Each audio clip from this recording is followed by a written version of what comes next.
Muli po mga kapatid, isang maligayang araw ng Sabat. Nawa po ang kapayapaan ng langit ay sumaating lahat, lalo na po sa gabi pong ito sa pag-aaral natin ng salita ng ating Panginoon.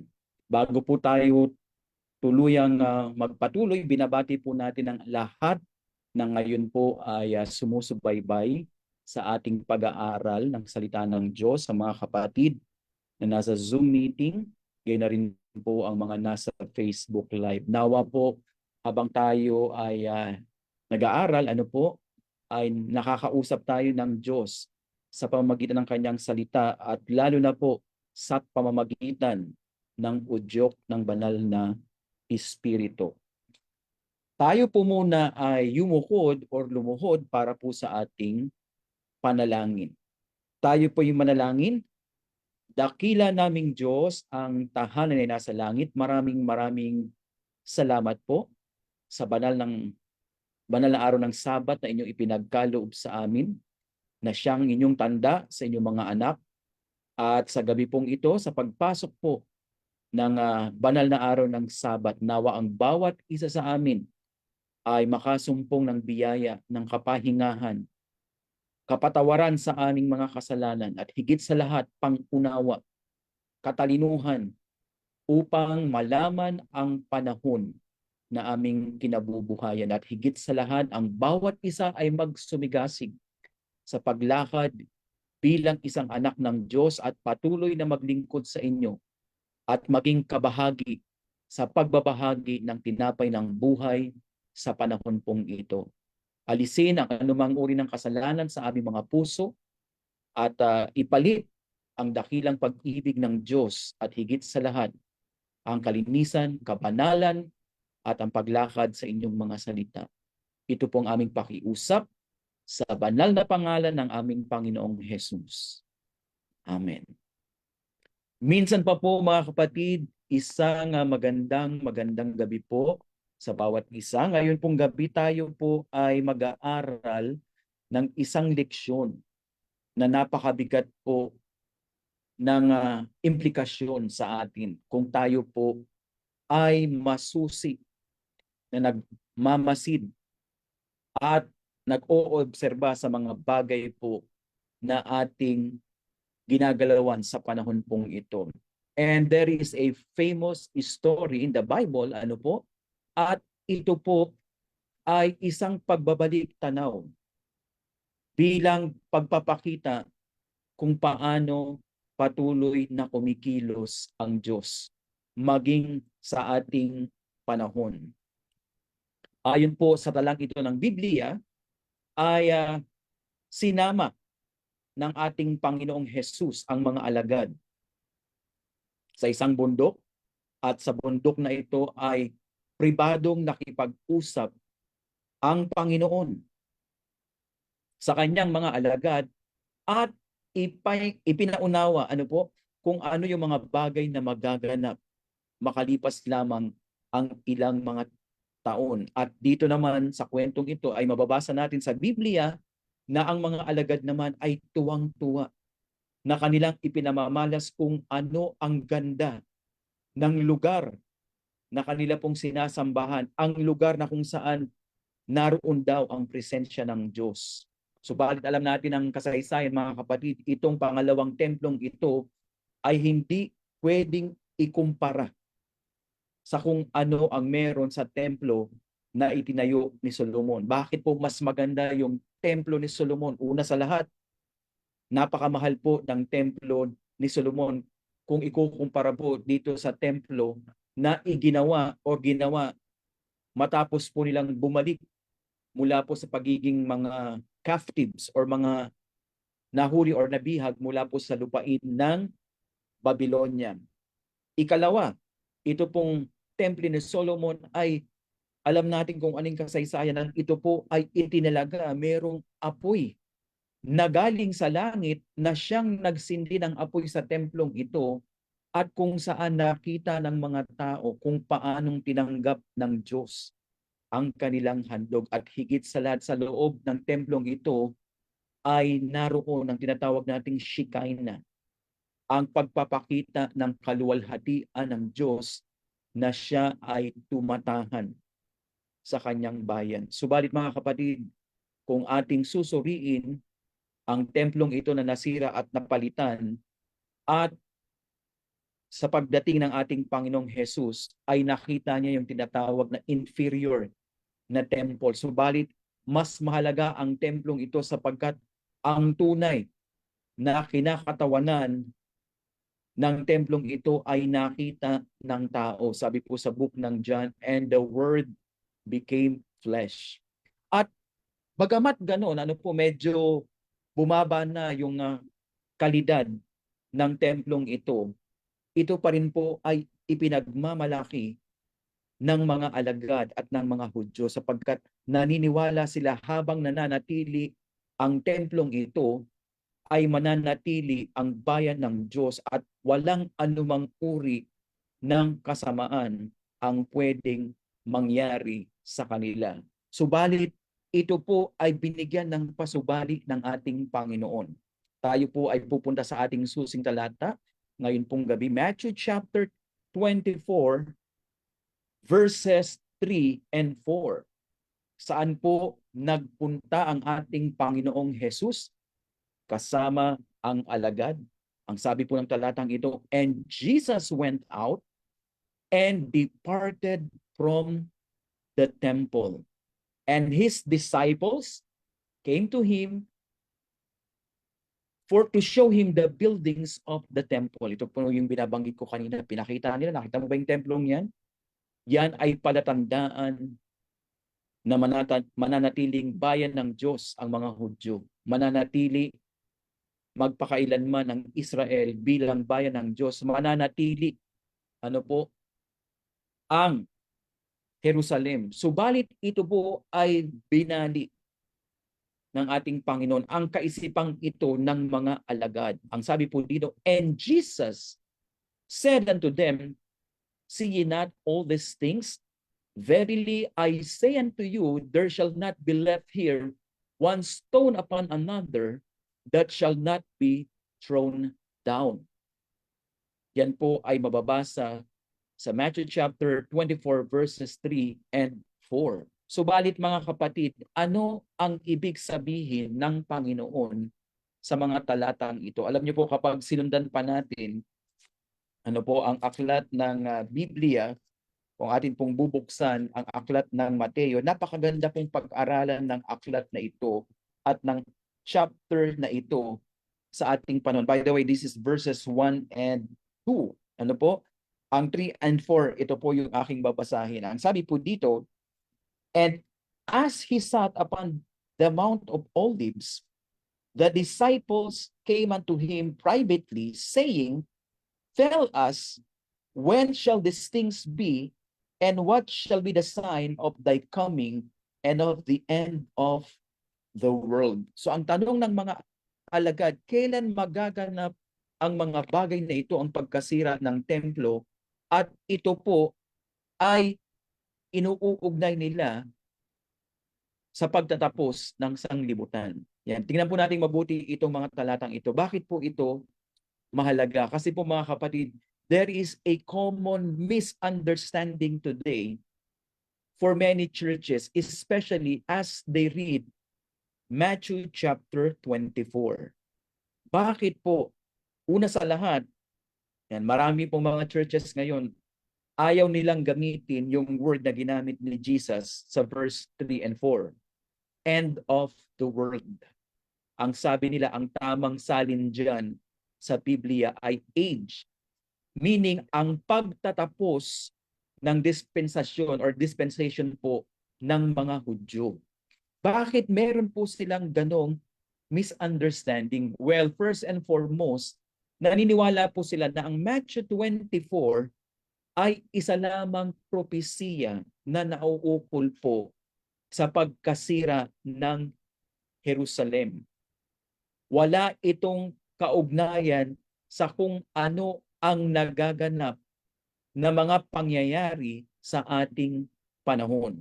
Ikalawa, hindi rin sila naniniwala, yung ibang samahang pangreliyon, Hindi po sila naniniwala na mayroong tinatawag na ikalawang pagbabalik ang ating Panginoong Jesus. Ang magaganap ay mayroong tinatawag na personal na pagdating ng ating Panginoon para sa mga nananampalataya, pero wala pong second coming.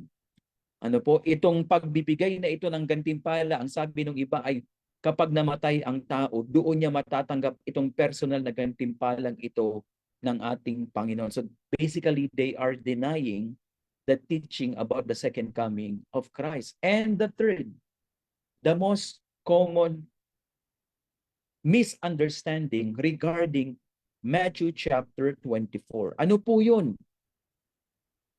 Ang paniwala ng iba, katulad po ngayon, ano po, panayang digmaan sa Israel at padadaanan po natin ito maya-maya, naniniwala sila na muling maitatayo ang templo sa ating panahon at sa templong ito po ay aagawin ng Antikristo at kapag dumating na ang tinatawag na pangunguna or paghahari ng Antikristo ay magkakaroon naman ng tinatawag na lihim na pagkuha sa mga anak ng Diyos.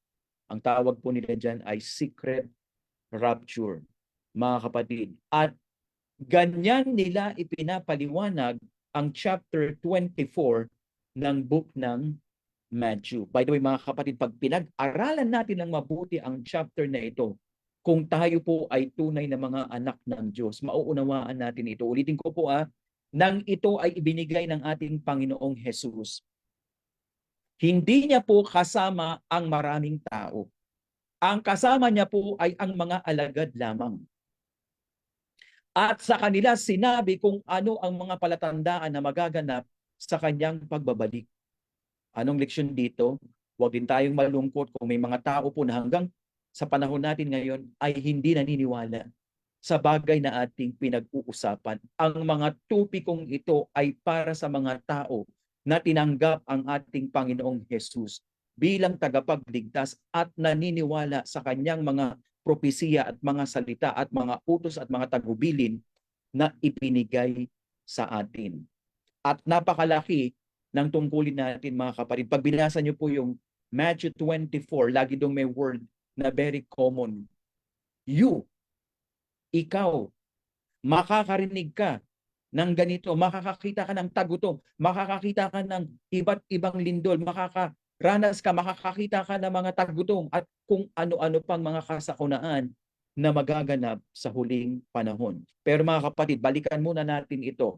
If we will study this chapter, this is a chapter na meron pong tinatawag na dual application. Maliwanag po ba? The first application of Matthew 24 is regarding the destruction of Jerusalem. Take note, nang kinausap po ng ating Panginoong Jesus ang mga alagad, hindi agad naganap ang tinatawag na pagkawasak ng Jerusalem. Umabot pa po sa 40 taon bago naganap ang tinatawag na pagkasira ng Jerusalem noong AD 70. And mamaya po ay babalikan natin yan.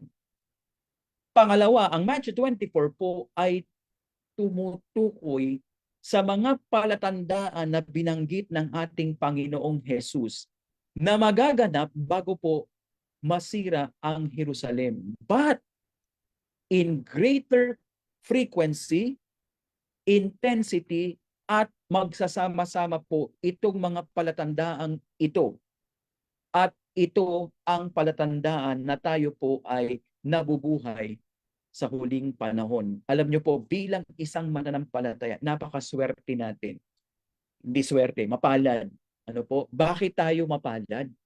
Kasi po, napakalaking liwanag ang ibinigay ng Diyos. Para po sa ibang churches, pagkasulat ng book ng Matthew 24, tapos na yung sequence of event pagdating po sa prophecy. Tatalo na mula Matthew hanggang po sa aklat ng Revelation, and then tapos na po yung propesya. But we are so thankful to the Lord nagbigay ng isang espesyal na aklat na ang sabi po ng tala, kinakailangan nating basahin, pag-aralan, suriing mabuti, at ikumpara kung ano po ang kaganapan sa ating panahon. Ano pong aklat yun, mga kapatid? None other than the book Great Controversy. At pag binasa nyo po ang Great Controversy, hindi na natin kailangan pang mag-imbento ng kung ano-anong chronology. Nandoon na po lahat. Bakit po? Ang unang chapter po ng Great Controversy ay nagsimula doon sa kasaysayan kung ano po ang nangyari sa Jerusalem noong AD 70. Mababasa po natin yan. Ano po? Chapter 1. At sa mga susunod na chapter, lulundag ang century, lulundag ang ilang mga taon, at kung ano po ang kaganapan sa tinatawag nating kasaysayan ng pakikibaka ng mga anak ng Diyos versus evil. Okay? So yung set 1, destruction of Jerusalem, pagdating po ng chapter 1, chapter 2, chapter 3, mababasa po natin yan, anong nangyari ng panahon ng Waldenses. Pagdating ng chapter 4 hanggang 11, mababasa naman natin doon kung anong mga changes ang nangyari sa church at mga movement na nangyari sa tinatawag nating Roman Empire. At mula naman 1500, 1530 hanggang 1620, ano ang nangyari? Meron po itong significance sa atin. Ang tawag natin dito nagpasimula yung tinatawag na Reformation. Ano po? So makikita niyo po yung progress ng book ng Great Controversy. Pagdating ng 1600, 1621 to be exact, hanggang 1844, nando naman po ang pagbangon ng isang makapangyarihang bansa na kung saan ito po ay pinagpala sapagkat ang bansang ito ay magtataguyod ng tinatawag nating religious freedom and republicanism. At sa mga chapters din na ito, chapter 17 hanggang chapter 25, nandoon po yung pag-usbong ng Millerite movement and ng Advent people. Pagdating ng chapter 26 to 37, ang taon po niyan ay 1845 hanggang sa panahon natin pinakita kung ano naman po ang magaganap sa panahon natin. Pagdating ng chapter 38 hanggang chapter 40, pinakita naman po ng aklat na Great Controversy, ano yung magaganap na time of trouble. Ano ito? Ano po? Hanggang sa pagbabalik ng ating Panginoong Jesus. And then, from chapter 41 to 42, makikita naman po doon yung millennium at ang pagbabalik ng bagong Jerusalem dito sa lupa na kung saan magtatapos po ang kontrobersiya. And we know that the ending of this book ay isang napakagandang pangako. God is love. Ang Diyos ay pag-ibig. So anong lesson dito, mga kapatid? Number 1 na lesson, basahin pa lang po natin yung aklat na ito. Meron ng chronology. So hindi na po natin kinakailangang guluhin ang ating sarili. Ano po sa pagbabantay kung ano yung chronological event ng last days. Nando na po.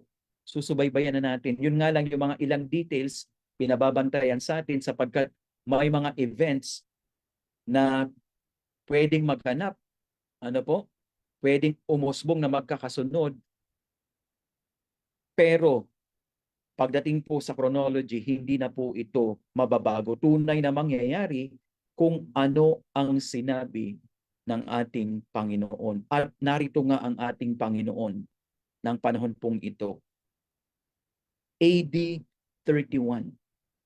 Kasama ang mga alagad, sila po ay nasa Mount of Olives or Olivet sa ibang mga writings at tanaw na tanaw po nila ang magandang syudad ng Jerusalem na kung saan sinasabi po ng kanyang mga alagad na ang Jerusalem na ito, ang bayan na ito ay kumakatawan sa patuloy na pag-iingat ng Diyos sa kanyang mga anak at habang narito ang Jerusalem ay mananatili magpakailan-kailanman ang Israel bilang bayan ng Diyos. But we know the story in the book of Great Controversy. Nang sinabi ito ng ating Panginoon, naganap kung ano ang kanyang sinabi sa Mateo 24. After 40 years, naalala ng mga alagad kung ano ang itinagubilin or ano ang hinabilin ng ating Panginoon. Una dumating noong AD 66, isang Roman general, Cestius Gallus. Pinalibutan niya ang Jerusalem, kinubkob. Malapit niya ng matalo, malapit na po nilang madaig. Pero pagkatanim po ng tinatawag na Roman banner, ay biglang nagsiatras ang mga sundalong Romano kasama po ang kanilang general.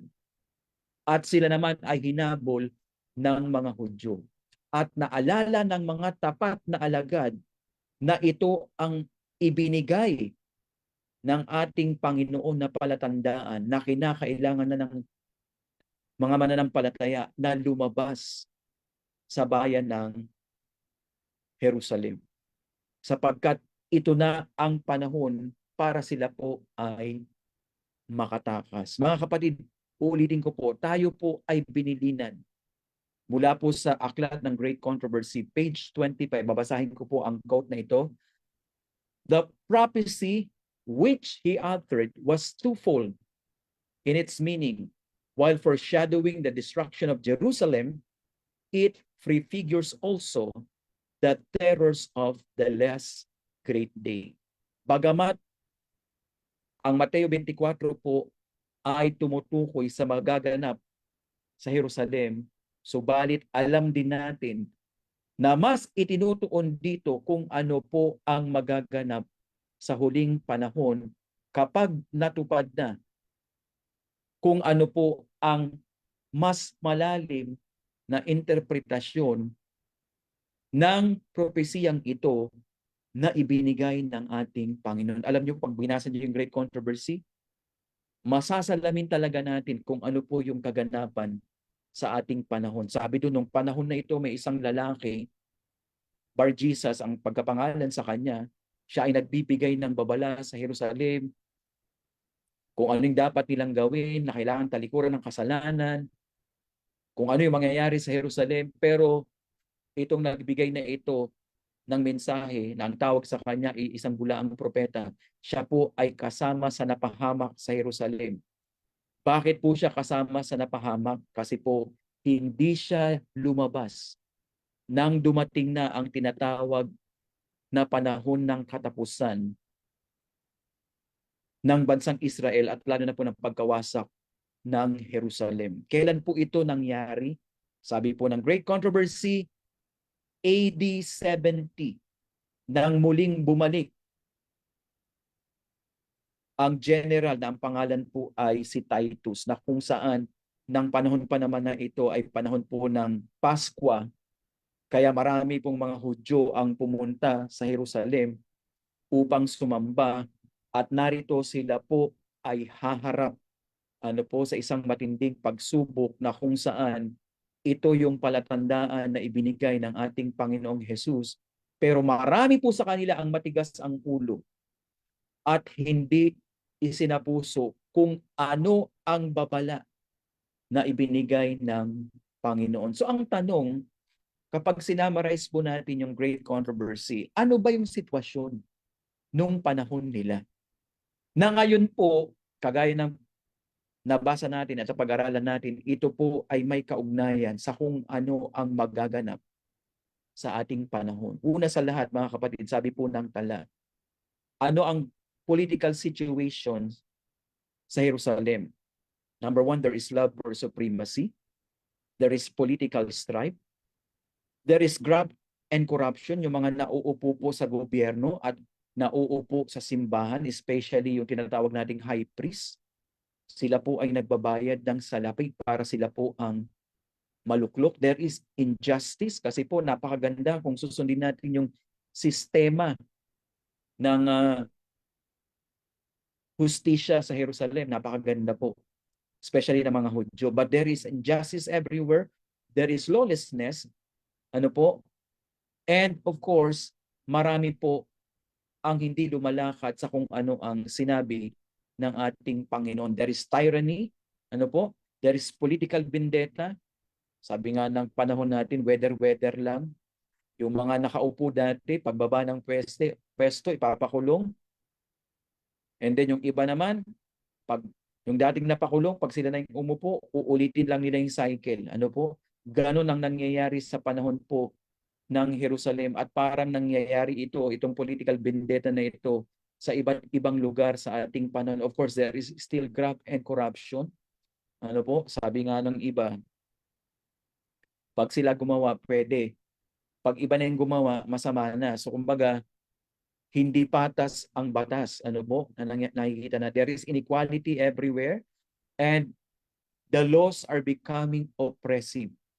Hindi po tinutukoy dito kung anong bansa lamang, kundi sa buong sanglibutan. And justice is sold to the highest bidder.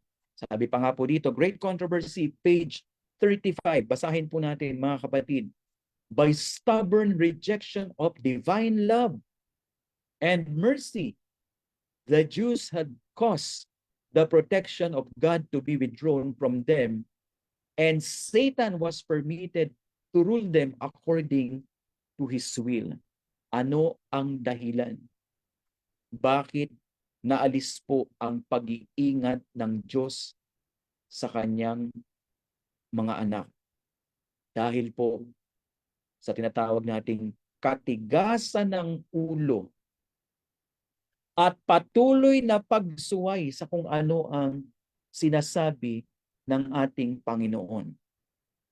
At nang inalisan ng Panginoon ang pag-iingat sa kanyang bayan, ano po ang nangyari? Sabi po ng same book, same page, the horrible cruelties enacted in the destruction of Jerusalem are a demonstration of Satan's vindictive power over those who yield to his control. Ito ang mangyayari kapag hinayaan ang kaaway na kumilos at ang mga tao po ay tanggihan na ng lubusan ng ebanghelyo ng ating Panginoon. Tanggihan na ang pagtutuwid ng Diyos. Tanggihan na ang udyok ng banal na Espiritu at tuluyan ng labanan kung ano ang sinasabi ng Biblia. Next lesson. Ano po ang nangyari sa Jerusalem before their final destruction? Ang sabi po, anong social situation nila? Pag binasa niyo po yung aklat na ito, Great Controversy, there are signs and wonders. Ano po? Sabi nung ibang tala, may nakita silang comet before the final destruction of Jerusalem. Not only that, yung mga nagsiserve sa sanctuary, may mga naririnig na tinig na nagsasabing kinakailangan na nilang umalis. Yung malaking gate sa Jerusalem na napakabigat at imposible pong buksan ng isang tao or ilang tao lamang, bigla na lamang po nabubuksan. Ano po? Sa isang hindi nila maintindihan na pagkakataon. Of course, during this time, very common po yung social unrest sa Jerusalem. There is already food shortage, there is torture, there is pestilence, and there is calamities. Ano po, bago tuluyang bumagsak ang Jerusalem. At salamin po ito kung ano ang nangyayari ngayon. Sa panahon natin ngayon, there are paranormal events. Hindi lang yan. We have economic problems everywhere. Mamaya po magbabasa tayo ng ilang data. This is common, ano po, sa panahon natin ngayon. There is food hoarding. Ulitin ko po, lahat ng mga signs na ito will escalate in the last days. Ano po? And there is human rights violation. Marami po ang hindi sumusunod sa tinatawag nating mga karapatang pangtao. Kasi po ang bansang or imperyo ng Roma, ano po, meron din sila mga tinatawag ng mga karapatan. Pero itong mga karapatang ito ay hindi rin po nasusunod. Of course, kung meron pong pestilence, meron din namang pandemic sa ating panahon, and there are what? Global disasters. Paano isinalarawan ng aklat na great controversy ang mga pangyayaring ito. Ang sabi po dito, mga kapatid, let's read. This is from the book Great Controversy, page 31. Thousands perish from famine and pestilence. Natural affection seemed to have been destroyed. Husband robbed their wives and wives their husbands. Children would be seen snatching the food from the mouth of their aged parents. Lalo na po nung panahon na sila po ay kinubkob na ng Jerusalem. Nawala ang pagiging tao ng mga tao at marami po ang nagutom at lumitaw ang iba't ibang klase ng mga sakit. At kung makikita po natin dito, pati pagkain po ay inaagaw at kinukuha. Sabi nga po dito, itutuloy ko po, so fierce were the pangs of hunger that men would knot the leather of their belts and sandals and the covering of their shields. Kinubkob po kasi sila ng mga Romano, AD 70, hindi sila makalabas. Naubos na po yung supply ng pagkain. So dahil sa gutom nila, hindi naman sila pwedeng lumabas kasi pag sila po ay lumabas, sila po ay paparusahan, sila po ay ipapako at pahihirapan. So ang ginawa ng iba sa sobrang hirap po ng kanilang sitwasyon, kumakain na po sila ng tinatawag nating balat. Anong balat? E di yung nagamit sa sinturon, sa sandalyas, ano po, maging yung pang-cover po ng kanilang mga shield. Ganito ang nangyari sa Jerusalem ng panahon pong ito. At yung mga naglalakas loob naman na lumabas at kumuha ng kakarampot na mga pagkain or mga gulay sa paligid po or sa labas ng walls ng Jerusalem, ano po ang nangyayari sa kanila? Ang sabi po ay ito, mga kapatid, great numbers of the people would steal out at night to gather wild plants growing outside the city walls. Though many were seized and put to death with cruel torture, and often those who returned in safety were robbed of what they had gleaned at so great peril. So lalabas sila, pag nahuli sila, syempre lalabas sila ng gabi para po hindi sila mahuli, pero may mga nahuhuli pa rin, yan, sila po ay tinotorture. Pag binasa niyo po sa aklat na ito, pinapako sila. At ang sabi ng tala, halos tabi-tabi na po yung mga nakapako, yung mga nahuhuli. At kung ikaw naman ay makababalik, nakakuha ka ng konting wild plants, kakaunting mga pagkain, pagdating mo naman sa loob, yung kaunti mong kinuha, nanakawin sa iyo at ikaw din ay papaslangin. Kaya nga sabi dito mga kapatid, let's continue. The most inhumane tortures were inflicted by those in power to force from the once-stricken people the last scanty supplies which they might have concealed. Pag ikaw naman ay may kakaunti pang pagkain, aagawin din sa iyo. At maaari pang maging mitya ng iyong buhay. Mga kapatid, tingnan natin, salaminin po natin yung mga kaganapang ito sa ating panahon.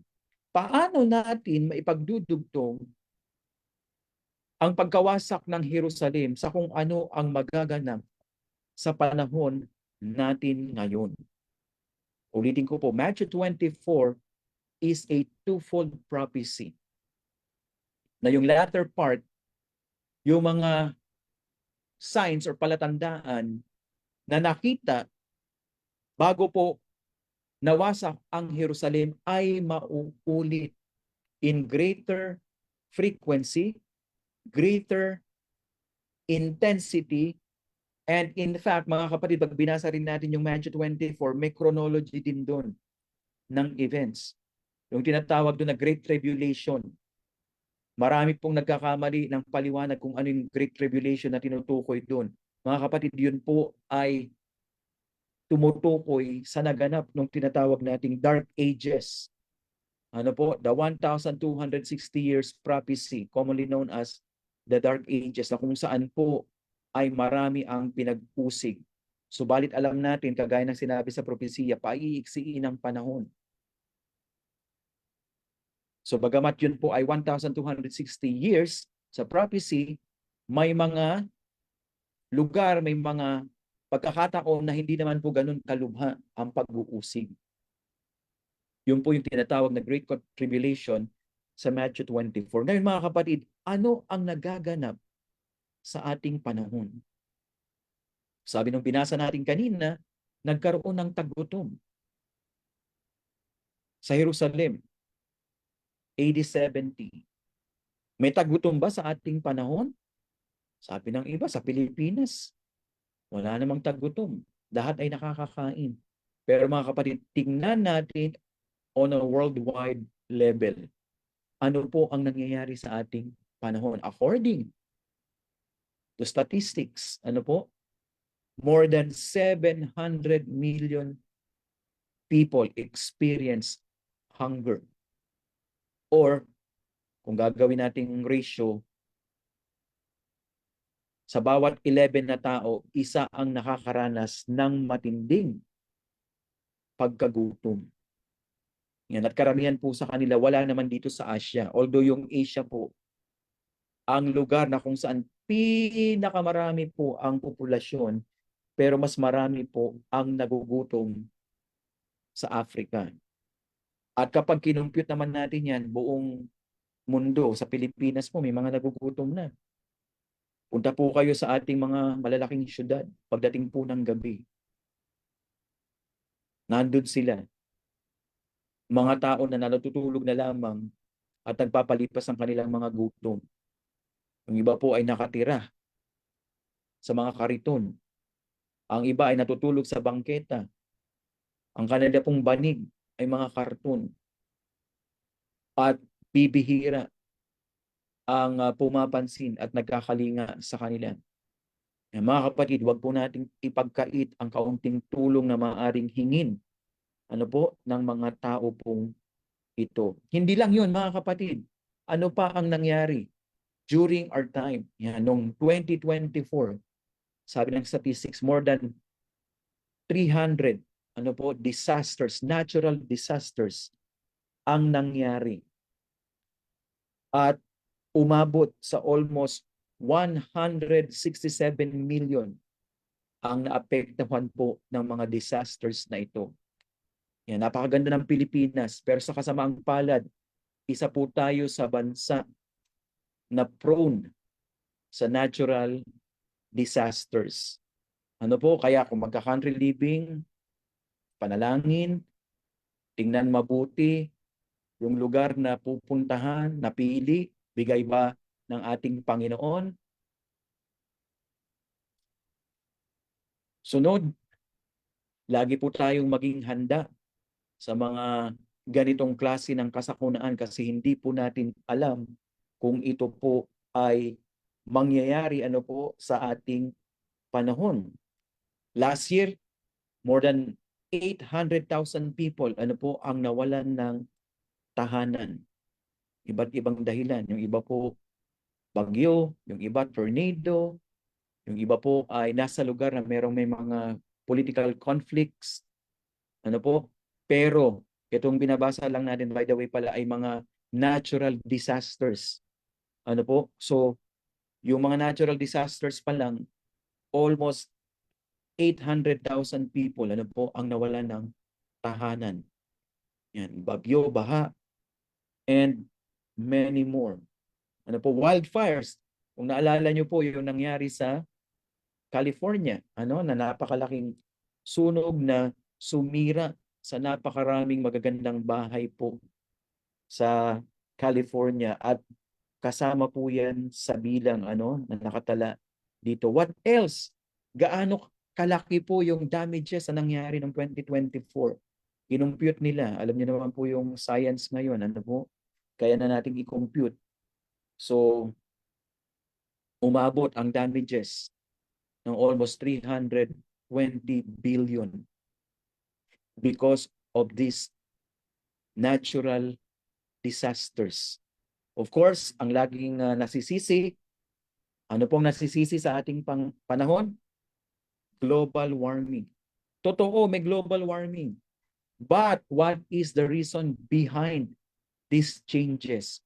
Yan, mga kapatid, balik po tayo sa kwento ni Elijah. Bakit nangyari itong mga bagay na ito? Bakit pinahintulutan ng Diyos? Yan, dahil po uli sa katigasan ng tao, pagre-rebelde laban sa salita ng Diyos at patuloy na pagsuway sa kanyang salita at kalooban. Next, ano pa po ang mga kaganapan na nangyari sa Jerusalem? Nasalamin po ito ng kung ano ang mangyayari sa ating panahon. There is stubborn unbelief, yung katigasan ng tao, obstinacy.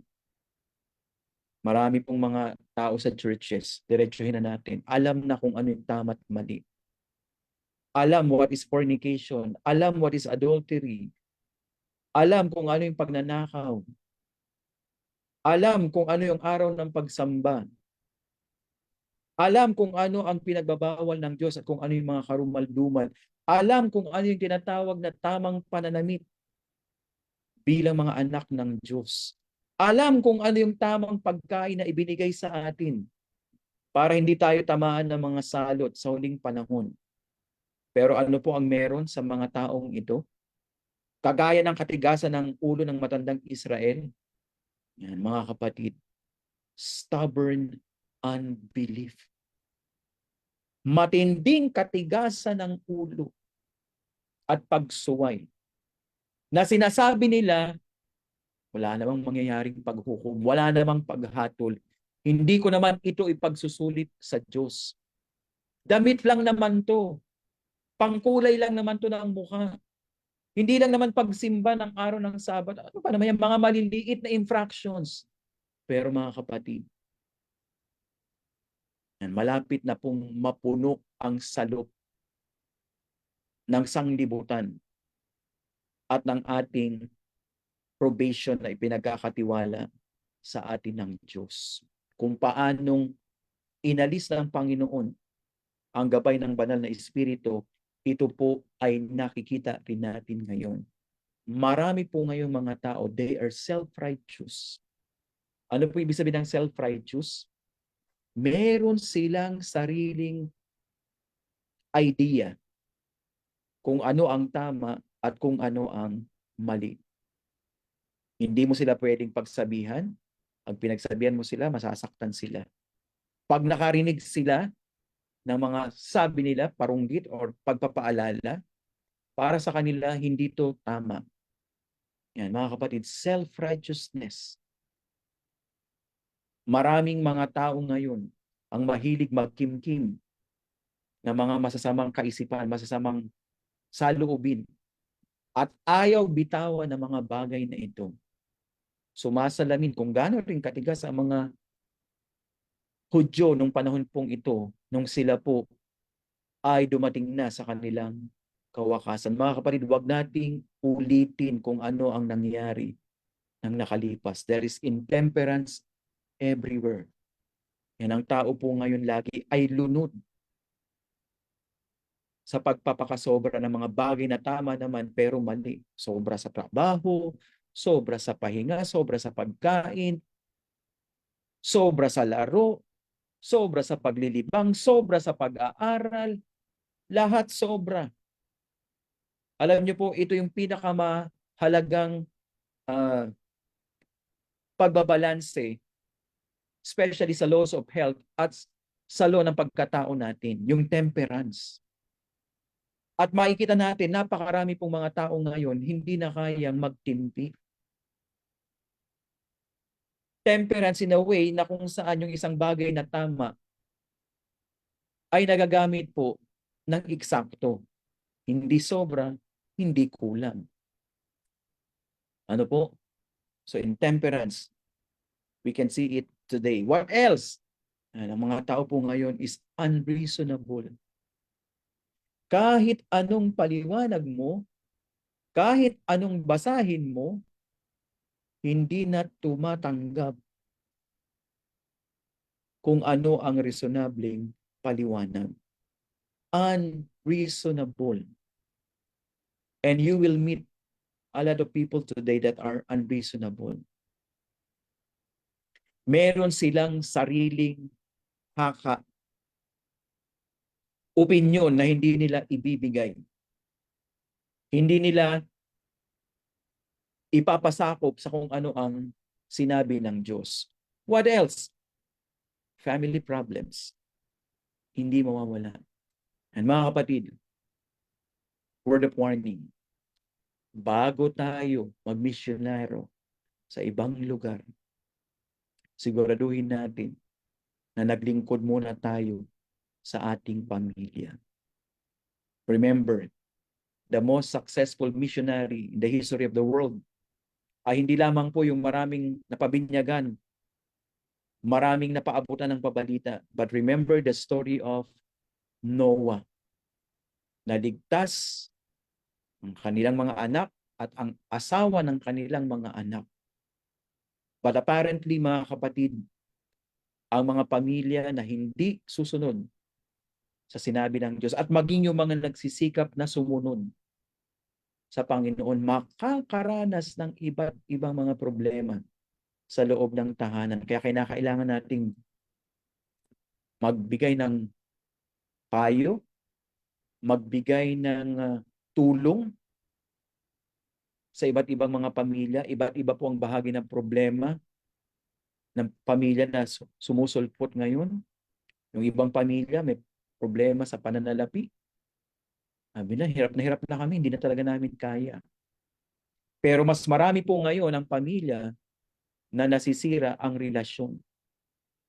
Ano po, sa iba't ibang paraan sinisira ng kaaway ang relasyon ng marami.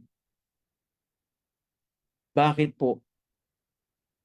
Kasi kapag sira ang pamilya, sino ang maniniwala sa testimony na ibibigay mo para sa Diyos? Napakahirap po nun. Diba po? Ang unang titingnan ng mga tao kung tama yung ating relihiyon ay kung maayos ang ating pamilya. By the way, alam natin may mga alibughang anak. Meron ding mga alibughang magulang. Pero may mga magulang naman na nagsikap na gawin kung ano ang tama para sa kanilang mga anak. Pero pinili pa rin ng kanilang mga anak na sumuway sa kanila, lalo na sa kung ano ang sinabi ng Panginoon. Isa lang po ang masasabi ko sa ganitong klase ng mga magulang. May the Lord bless you. At wag po kayong mag-self-pity, wag po kayong malublog sa kadustaan or sa pagkakaroon ng pakiramdam na parang wala na po kayong kakayahan na magpatuloy na maglingkod sa Diyos. Kung ginawa po natin ang lahat, pero ganito pa rin ang sitwasyon. And bahala na po ang Panginoon. Ang importante na gampanan natin kung ano ang sinabi ng Panginoon. Mga kapatid, lumalala ang problema ng ating lipunan, lalo na po sa pamilya, especially relationship ng parents at ng mga anak. Lumalaki yung gap. Lumalaki yung pagkakalayo ng koneksyon sa mga anak. Pero mga kapatid, panghawakan natin ang sabi ng aklat ng Malakias, the Elijah message. And this message will help solve this problem. Yan. Bakit ba nagkakaroon ng problema sa loob ng tahanan? Minsan kasi may mga magulang, kahit mali na sila, hindi naman nakikinig ng saway, hindi nakikinig ng suwestyon. May mga anak naman din na talaga namang napaka-rebelde at hindi susunod kung anong sinabi ng Panginoon. Mga kapatid, ang susi ay kinakailangan nating magpasakop lahat sa kung ano ang sinabi ng Panginoon. Of course, a lot of churches today believe that we can be saved in sin.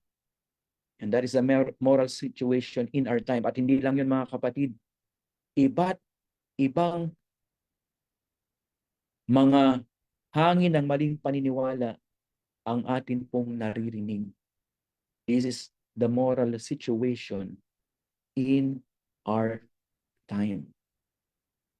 Yan, mga kapatid, lahat ng signs na ito will increase exponentially in the last days. Yan, sabi nga nung, eto wala na nga sa balita eh. Ano po mga kapatid, talagang marami tayong susuungin na iba't ibang mga pagsubok na kung hindi po natin isusuko sa Diyos, ma-overwhelm tayo. Ano po, to the point na may mga ibang mananampalataya, kulang na lang sabihin nila na gusto nilang kunin ni Lord. No mga kapatid, hindi po yun ang goal. Bakit tayo inilagay ng Diyos sa panahong ito? There is always a way of escape to those problems in the Lord. Yan. So, lumalaki po ang problema. But God will be our help. Ano? At tamang pagdidesisyon sa panahong ito, isang pagdidesisyon na ginabayan ng banal na espiritu. Tingnan niyo po itong mga data na ito. O yung casualties sa digmaan ng Russia and Ukraine. Wala na sila sa headline. Magtatatlong taon na po ang digmaan na ito. Walang solusyon. More than 900,000 ang casualties. Pero po wala pa ring ending. Ano po? At ngayon, nasasaksihan natin digmaan ng Iran at ng Israel. At mga kapatid, kami po ay namamanhik sa inyo sa in behalf ano po of our brothers and sisters na nandoon, mga kakilala, mga kaibigan, ipanalangin po natin sila na sila po ay ligtas at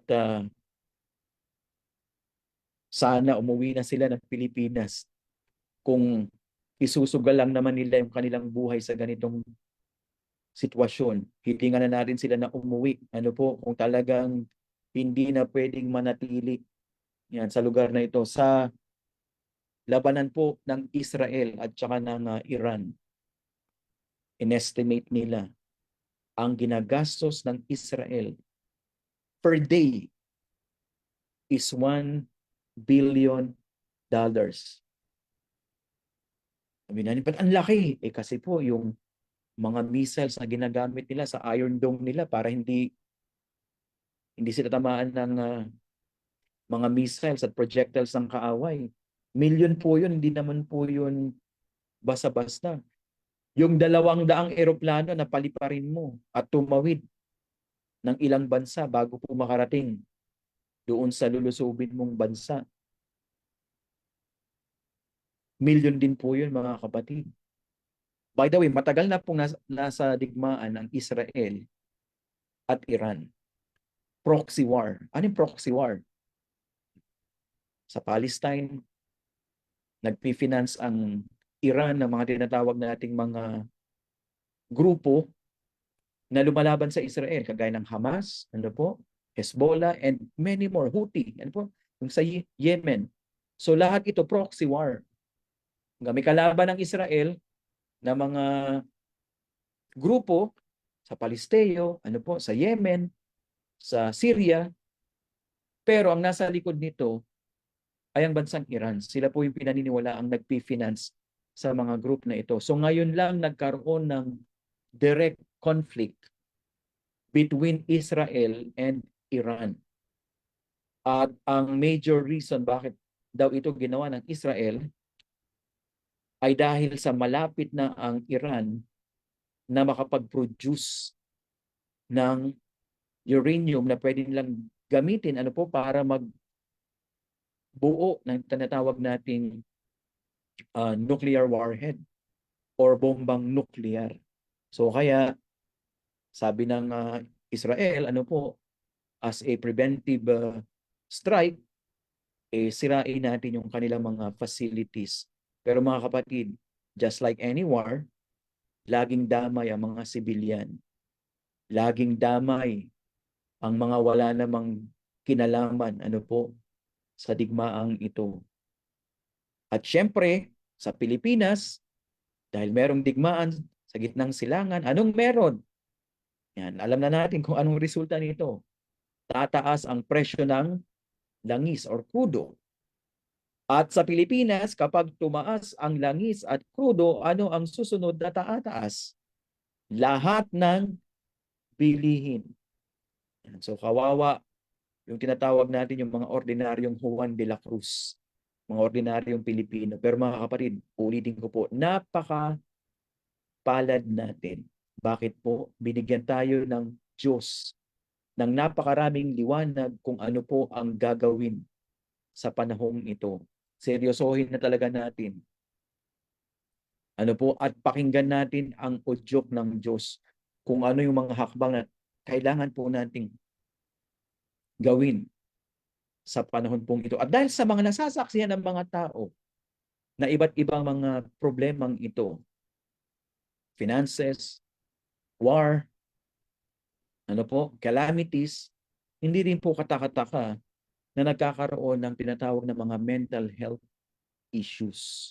So sa panahon natin, sabi ng WHO, World Health Organization,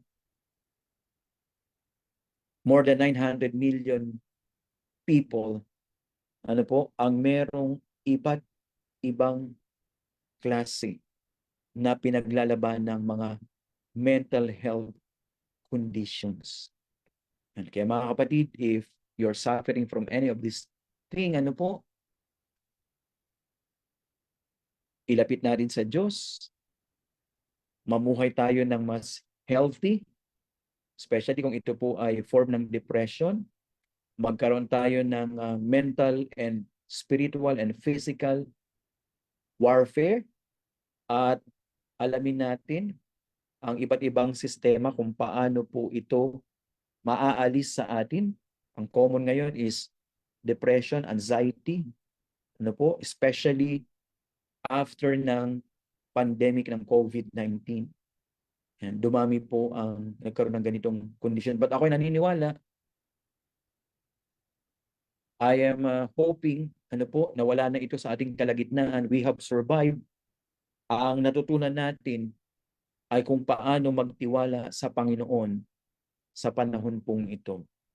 So regarding religious realm, ano naman po ang nangyari nung panahon nila na mauulit sa ating panahon?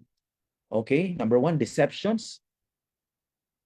Paglitaw ng iba't ibang mga bulaang propeta, mga zealots. Alam niyo po, napaka palad uli natin in some nations, especially in Europe, in some parts of Asia and Africa, matindi po ang religious extremism. Mababasa niyo po yun sa mga balita. Isang bayan kapag mga Christians, lulusubin, papatayin lahat, mga bata, mga babae, sila po ay talagang pinaparusahan dahil sa kanilang pananampalataya at paninindigan po para sa ating Panginoon. At itong mga lugar na ito, mga kapatid, ipanalangin natin. Bakit po? Sila po ay nagpapatutuo sa kanilang pananampalataya sa pamamagitan po ng kanilang buhay at ng kanilang dugo. At ang tanging nating pwedeng gawin ay ipanalangin sila na sila po ay mailayo sa ganitong mga sitwasyon at hindi na dumami pa ang karahasan, ano po, sa mga lugar na ito. Of course, church corruption is here. Napakarami pong iba't ibang klase ng pagwawaldas ng salapi. Of course, Project 25 is in full swing. Kapag tiningnan niyo po yung mga inilagay ngayon sa pwesto sa Amerika, many of them are members or bumuo ng concept po ng Project 2025. Of course, bago tuluyang nawasak ang Israel o ang Jerusalem, nagkaroon po ng mensahe. Same today. There is a final warning to be given. At ibibigay po ito ng may kapangyarihan ng mga anak ng Diyos. Of course, the Roman banner was planted. There is a form of religion, pero meron ng sumigaw, ikabod, the glory of God is departed. Mga kapatid, nandito na tayo sa huling tatlong bahagi ng tinatawag na religious situation at ano kaya ang masasaksihan pa natin in greater intensity, in greater frequency. Ang mahalaga mga kapatid, kung paano ang unang mga alagad, ang unang mga Kristiyano, nung nakita po nila itong palatandaan na ito na ibinigay ng Panginoon, sila po ay umalis sa Jerusalem, kagaya ng inihabilin sa kanila ng Panginoon. So anong mahalaga ngayon? Pagsunod sa kung ano ang itinagubilin ng ating Panginoon. Let's read some more from this book, Great Controversy, page 29. To establish their power more firmly, they bribed false prophets to proclaim, even while Roman legions were besieging the temple, that the people were to wait for deliverance from God. Yan, ito po yung mga iskriba at mga pariseo, ang mga Hudyo, na bagamat sila po ay kinukubkob na ng mga sundalong Romano, sila ay naniniwala pa rin na sila po ay ililigtas ng Diyos at hindi pahihirapan. Ano po? Sila ay makakatakas sa mga pagsubok na ito. Pero ang problema, hindi po sila ililigtas ng Diyos sapagkat hindi po nila binantayan ang mga palatandaan na ipinagkaloob sa kanila, lalo na po yung panahon ng kanilang pagtakas. Ulitin ko mga kapatid, napakahalaga na alam natin kung kailan ang panahon ng pagtakas na itinuturo sa atin ng ating Panginoon. Mga kapatid, sabi po dito, Satan aroused the fiercest and most debased passions of the soul. Men did not reason. They were beyond reason. Controlled by impulse and blind rage, they become satanic in their cruelty. Malulupit at lulupit pa po ang mga tao sa ating panahon. Ang sabi pa nga po dito, in the family and in the nation, among the highest and the lowest classes alike, there was suspicion, envy, hatred, strife, rebellion, murder. There was no safety anywhere. Hindi po ligtas sa Jerusalem ng panahon pong ito. Kung paanong sa panahon din pong ito ay hindi tayo ligtas kung hindi natin kasama ang ating Panginoon. By the way, dalawa po ang Great Controversy, isang 1915 edition at isa naman na mas lumang edition, 1888. Yung 1888 po ay kakaunti yung mga tinatawag nating mga historical quotes to prove na totoo ang mga nakasulat sa propesiya. Samantalang yung 1915 ay marami pong sinipi ng mga historical proof na totoo po itong mga event na ito. At may mga ilang chapters po na may pagkakaiba pero hindi po itong panahon para ipagkumpara natin itong dalawang edition na ito. Pero ang sigurado natin mga kapatid, kagaya po ng ating pinag-aaralan, ang pagngangalit ng kaaway ay narito na. Ang tanong lang, magiging kabahagi ba tayo sa patuloy na pagsuway sa kung ano ang sinabi ng Panginoon? Kung paanong kinubkob ang Jerusalem, kung paanong nakatakas ang mga tapat na anak ng Diyos, ganito po ang magaganap sa huling panahon. Iingatan ng Panginoon ang kanyang bayan. But there is a solemn warning for us tonight. Ano po yun? The history of that favored people was a record of backsliding and rebellion. They had resisted heaven's grace, abused their privileges, and slighted their opportunities. day in, day out, nakakarinig sila. Namamalas nila, nakikita nila yung biyaya ng Diyos. Pero hindi po ito nagdala ng isang malalim na relasyon sa kanila sa Panginoon. At yung mga pribilehiyong ito ay hindi po nila ginamit sa mabuti. Bakit natin ito pinag-aaralan?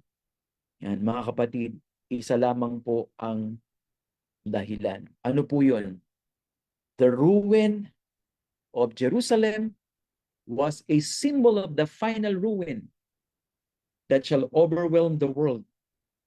The prophecies that receive a partial fulfillment in the overthrow of Jerusalem have a more direct application to the last days. Kung ano ang nangyari noon ay mauulit.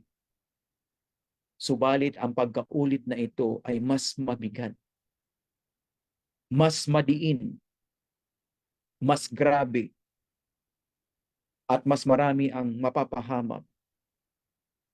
Lalo na sa atin na nakakaalam ng katotohanan. Kung hindi natin lalakaran ang mga katotohanan ito. Mga kapatid, we are now standing on the threshold of great and solemn events. A crisis is before us, such as the world has never witnessed. Masasaksihan ng bawat isa sa atin ang panahong ito. Ang tanong na lang, saan tayo nakatayo? At ano ang huli nating masasaksihan? Bago dumating ang tinatawag nating panahon ng kabagabagan na hindi pa nangyari, simula nang maitatag ang mga bansa, tayo po ay binigyan ng malinaw na direksyon. Matthew 24 verse 15 and 16, when ye therefore shall see the abomination of desolation spoken of by Daniel the prophet, stand in the holy place, whoso readeth, let him understand. Let them which be in Judea flee into the mountains. Mga kapatid, ang mga talatang ito ay may spiritual na aplikasyon sa atin ngayon.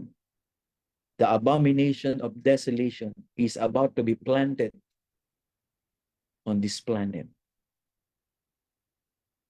Enforcement of Sunday law. So those who can read, read. Pero wag lang po tayong bumasa. Let us understand. Kailangan po ang pagbabasang ito merong tinatawag na spiritual discernment.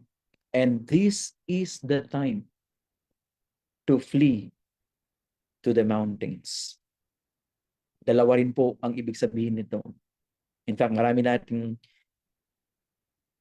lesson na pwedeng pag-aralan about this. Number 1 is flee to the mountains, country living. Number 2, let us come nearer to God. Ang unang panahon po kapag ang tao ay gustong makipag-usap sa Diyos,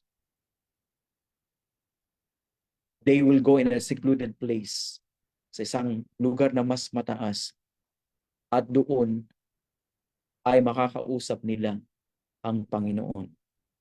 Nandiyan ang Horeb, nandiyan ang iba't ibang mga bundok na ibinigay po ng Biblia. Let us flee unto God sa panahon pong ito na siya lamang magdadala ng kaligtasan at pagiging matibay, matatag sa pananampalataya sa panahon pong ito. Mga kapatid, let us restudy again this book, this chapter, the book Great Controversy, and the chapter Matthew 24, and we will be invigorated in faith, itibay ang ating pananampalataya, tayo po ay mas lalong magiging mapagmatsyag, mapagbantay, at tayong lahat ay magkakaroon ng espesyal na karapatan kung tayo po ay magiging tapat na masaksihan ang mga bagay na ito na magaganap sa huling panahon. Tayo po ay manalangin. Panginoon, maraming salamat po sa mga paalala, sa mga pagtutuwid, sa mga babala, sa mga palatandaan ng panahon na aming nasasaksihan. Nawa ay muling mag-alab sa aming mga puso ang pananampalataya, ang pagpapakabanal, ang paglilingkod sa inyo, ang pag-anyaya sa iba, na tanggapin ang Ebanghelyo at lumakad ayon sa liwanag ng inyong salita.